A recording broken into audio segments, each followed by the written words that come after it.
Welcome to OAC Health Talks. I'm Joe Naglowski, President and CEO of the Obesity Action Coalition, and we are excited for you to join us for this educational series that dives deeper into specific health topics that we know are important to you and the OAC community.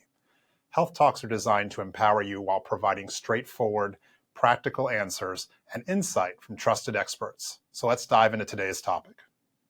Hello, my name is Dr. Linda Shapiro Manning, and it's my pleasure to present this health talk to you today about rare types of obesity. So first, let's start with defining what is rare obesity, and even more generally, what are rare diseases. So rare diseases typically affect less than 1 in 2,000 people, or less than 0.5% of the population.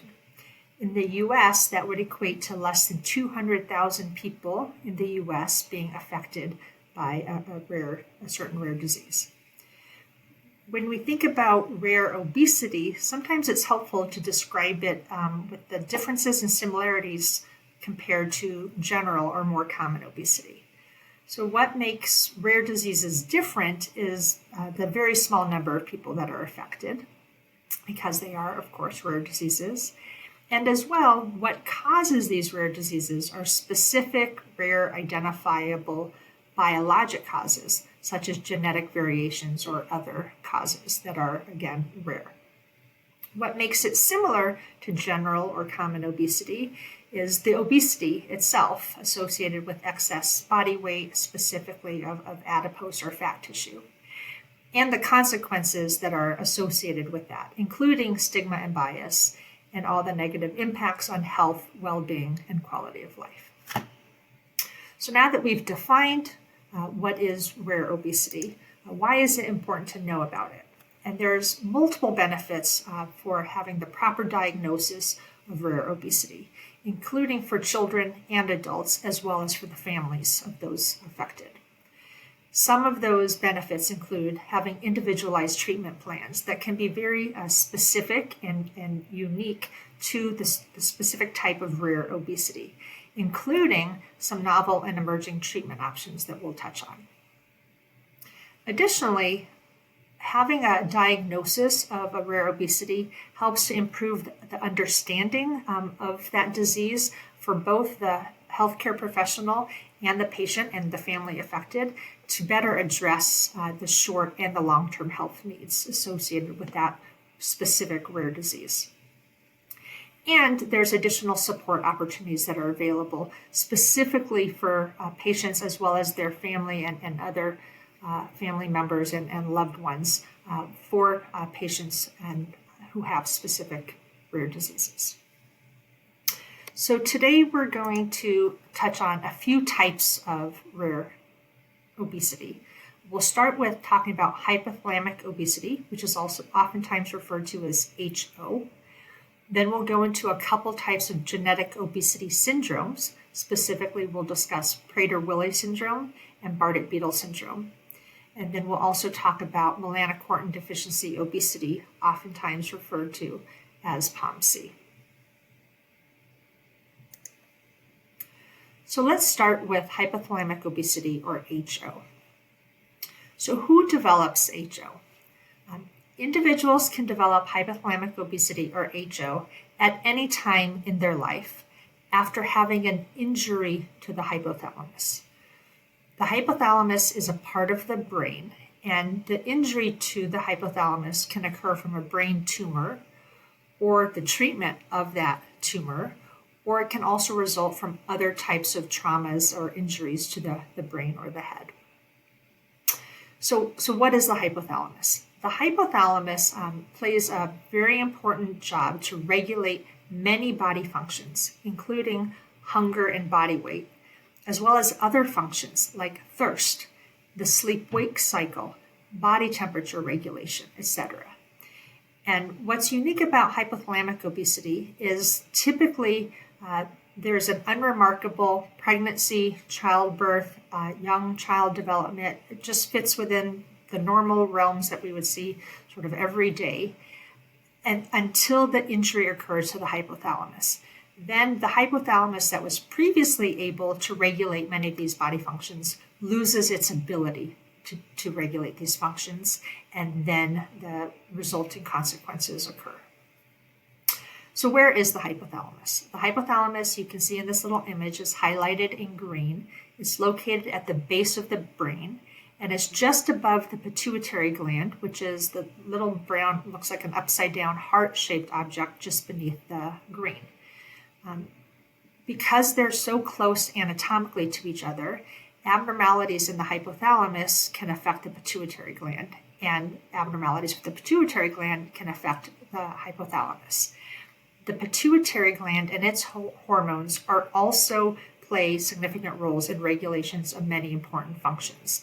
And so oftentimes associated with hypothalamic obesity are these other pituitary hormone abnormalities and a loss of many body functions resulting from this injury. So how this occurs is the injury to the hypothalamus disrupts its anatomical structure, and therefore it disrupts its ability to balance energy. And it leads to an imbalance that's associated with an excessively high hunger drive, as well as low energy expenditure, which of course then results in weight gain and subsequent obesity. There's a great organization associated for patients and families affected by hypothalamic obesity. It's called the Raymond A. Wood Foundation. You can see their website there. And you can also learn more about hypothalamic obesity at the Children's Hospital of Philadelphia, and I put their website there as well. Okay, so now we're going to switch gears and we're going to talk about genetic obesity syndromes. So first, let's define what is a syndrome. So a syndrome is a clustering of characteristic features that are linked to a common underlying cause. So genetic syndromes are caused by abnormalities of genes and chromosomes. So I'm just going to use an example that is very commonly known, and that is Down syndrome, not necessarily associated with obesity, but just to describe a genetic syndrome. So Down syndrome has very characteristic features that many of us are familiar with. And the cause of Down syndrome is having an extra chromosome 21. So mostly we all have two chromosomes, a pair, one that we inherit from our mother, one we inherit from our father. And in the case of Down syndrome, also known as trisomy 21, there is a third chromosome 21 that then results in all of the characteristic features that are associated with Down syndrome. So taking a step back then, when we think about genetic obesity syndromes are caused by genetic variances that result in multiple characteristic features, right? So that's what makes them a syndrome, but specifically they also include excess weight gain, which is what makes them an obesity syndrome. And while all genetic obesity syndromes are rare, some of the more well-known genetic obesity syndromes, and two that we will talk about today, are Prader-Willi syndrome and Bardet-Biedl syndrome. So Prader-Willi syndrome. Prader-Willi syndrome is also known as PWS. It's a rare genetic obesity syndrome.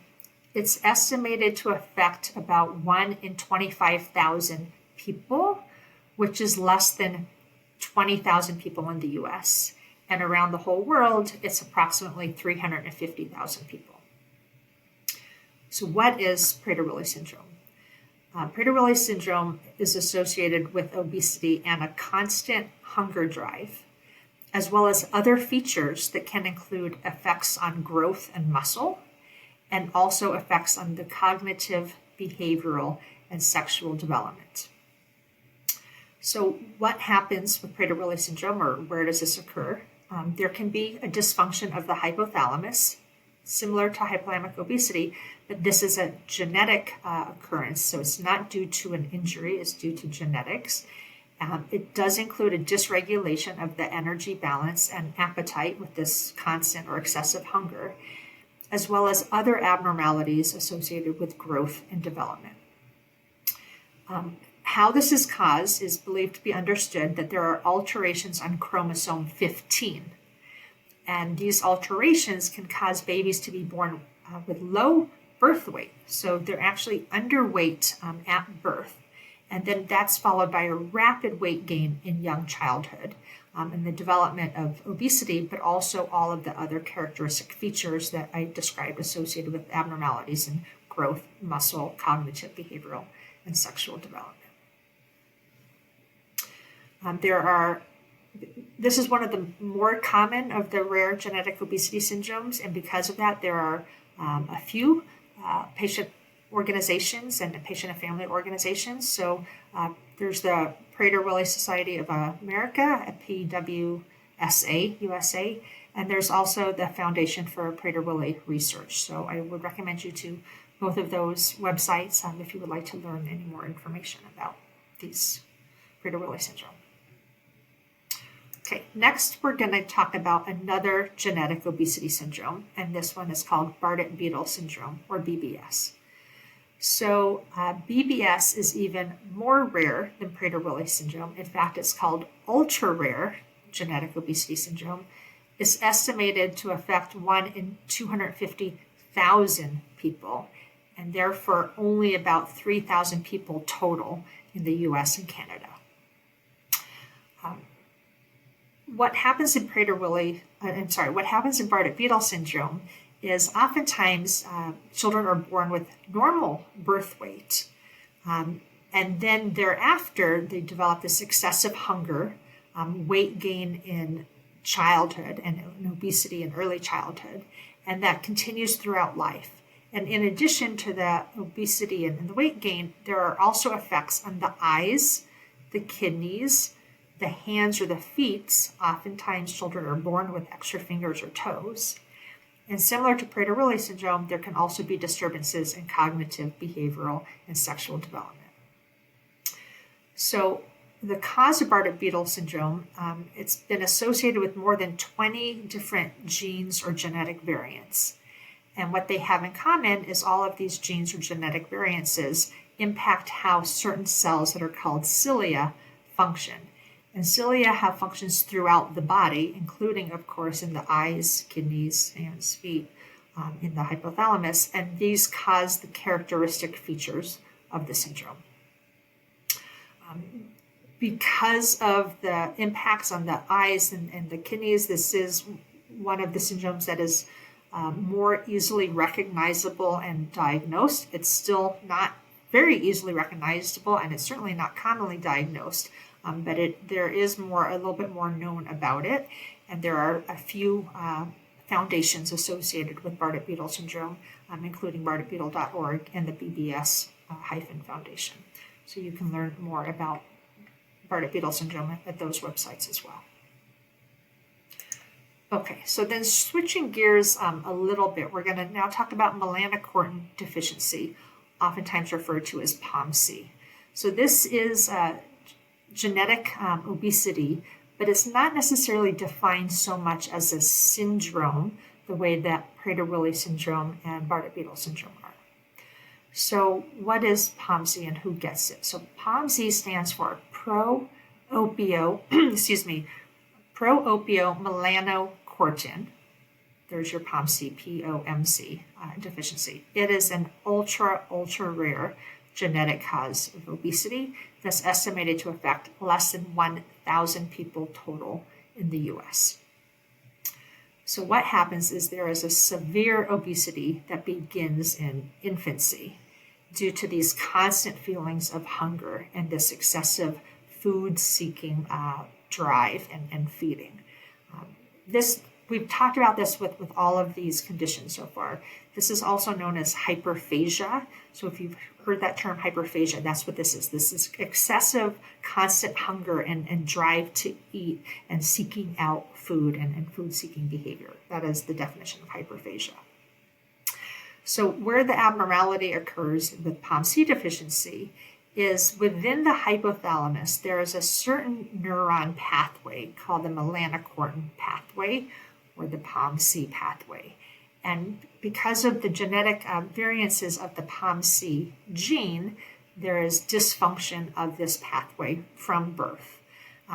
And this pathway impacts not only energy balance and hunger, but it also is associated with pigmentation, and therefore it can cause pale skin and pale or red hair color, and also low levels, of a hormone called ACTH, which can lead to adrenal insufficiency. So how this happens is there are genetic changes or genetic variants of the gene specifically that codes for this POMC neurons in the brain. And typically, children are born with normal birth weights, followed by very quick weight gain and early infancy, leading to the onset of obesity in young childhood and beyond.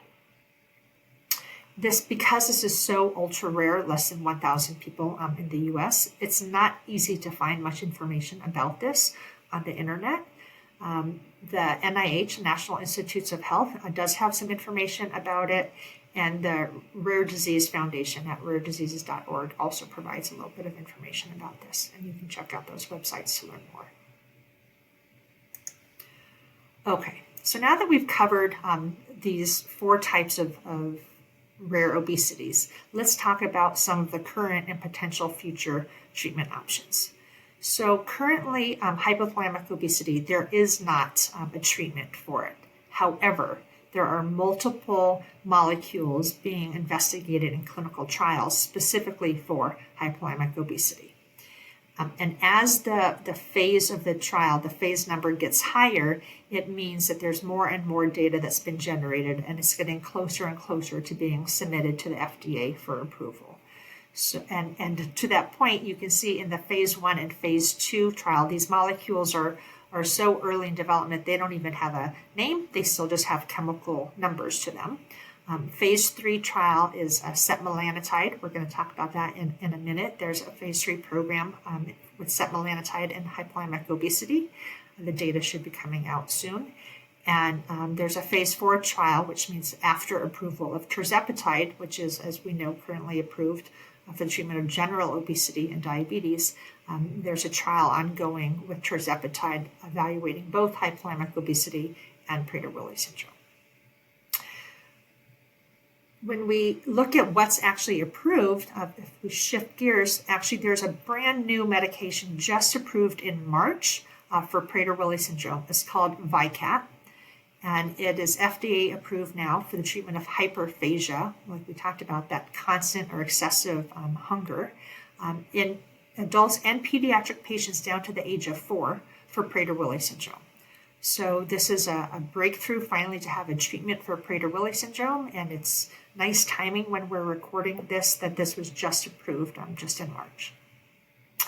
When we talk about BBS, as well as POMC and associated a few other genes, PCSK1 and LEPR, or the leptin receptor gene, there is a medication called Imcivree, or the generic name is setmelanotide, that has been approved now for a few years in BBS as well as POMC and these other genes. It is indicated down to the age of 2 for patients with these disorders. And as you can see, this Imcivree setmelanotide that's currently approved for BBS and POMC is in this phase 3 trial for hypothalamic obesity with data anticipated shortly. So you can find out more about clinical trials. The federal government supports a website. The address is clinicaltrials.gov. And it's a fantastic search engine where you can type in all sorts of things. So you can type in Prader-Willi syndrome or PWS. You can type in any of these medications. You can search by age. You can search by the phase of the trial. You can search by all sorts of things. And it will identify if there are any trials, if they are closed, if there's data available, if they're currently open and recruiting. It will also identify the locations where these trials are being conducted, which might be helpful to identify that where there might be specialists in these different conditions because they have patients that they are enrolling in these trials. So I think it's a really great resource. It is supported by the government, so it's not supported by any specific company or otherwise. And I highly encourage everyone to check that out if you're interested in learning what some potential future treatments might be. And also there's the potential that you or someone you know might be eligible to participate in one of these trials and gain access to these potential medications, as well as contribute to the advancement of science and future treatments for subsequent generations. So to summarize and compare these rare types of obesity, HO, or hypothalamic obesity, right? So it's an unremarkable pregnancy and childbirth, and the children can be born at any birth weight, normal, low, high, otherwise. Because of its anatomical location, it can also affect pituitary hormones. It's not associated with any abnormalities of development, although there could be other causes of those abnormalities that could co-occur, but it's not directly associated. And it has the common feature that you'll see across all of these conditions of this constant or excessive hunger that we've called hyperphagia. The onset of HO is after there's some sort of an injury to the hypothalamus or some sort of trauma to the head or the brain. When we review Prader-Willi syndrome, remember these patients typically are born with low birth weight. The abnormality in the gene causes effects on growth and muscle, as well as cognitive and behavioral development. There's the common underlying feature of constant or excessive hunger or hyperphagia. And the onset of obesity occurs in young childhood because this is a genetic disorder, and so it starts right away and is throughout life. When we talk about Bardet-Biedl syndrome, or BBS, these children typically are born with normal birth weight, but the genetic abnormality causes effects on the eyes and the kidneys, and oftentimes children can be born with extra fingers or toes. These are typically surgically removed in very young childhood, and so sometimes people don't know about it, but if you talk to your family members, you might come to learn some of this. There are also, similar to Prader-Willi syndrome, cognitive and behavioral development issues associated with Bardet-Biedl syndrome. The same underlying constant or excessive hunger or hyperphagia, and because it's a genetic disorder, there's the onset of obesity in young childhood. And then lastly, POMC, similar to BBS, can have normal birth weight. Because this is associated with the melanocortin gene, it also impacts pigments, including pale skin and having pale or red hair. So that's one of the unique features. It's associated with low hormone levels of ACTH, which causes a condition known as adrenal insufficiency. It has the same underlying feature of this constant excessive hunger or hyperphagia, and it has a similar feature to the other genetic disorders with the onset in early young childhood. So what now do we do with all of this information? I would encourage any of you who haven't yet joined to join the OAC, and I would encourage all of you to participate as much as you can in the OAC. You will learn more, you will become more empowered, and there's tremendous resources for support and education. If some of these characteristics that I've just described seem familiar, I would highly encourage you to speak with your trusted friends and family.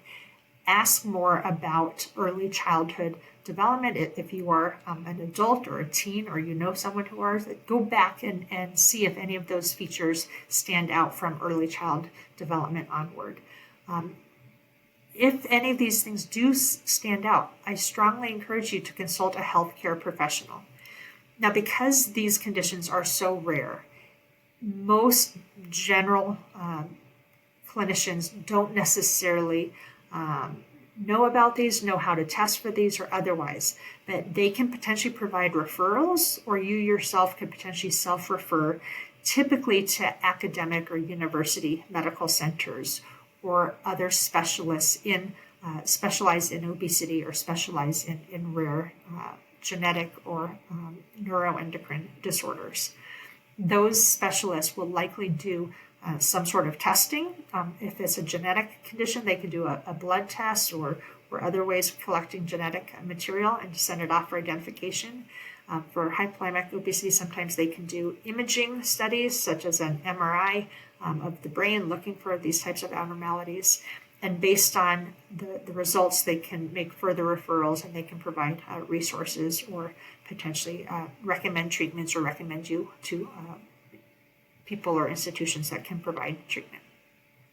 So I've summarized on here the websites that I went through. I highly encourage everyone to learn more. Knowledge is power. We should all feel empowered about our health and well-being. And I thank you for this opportunity and welcome you all to live your full life and as healthy as you can and to really thrive. Thank you. If you found today's Health Talk valuable, we invite you to help us continue providing trusted, science-based education about obesity and health. As we celebrate 20 years of education, advocacy, and support, your generosity helps ensure that we can reach even more people. Visit obesityaction.org/donate to contribute today. Your generosity fuels our mission. Thank you for making a difference.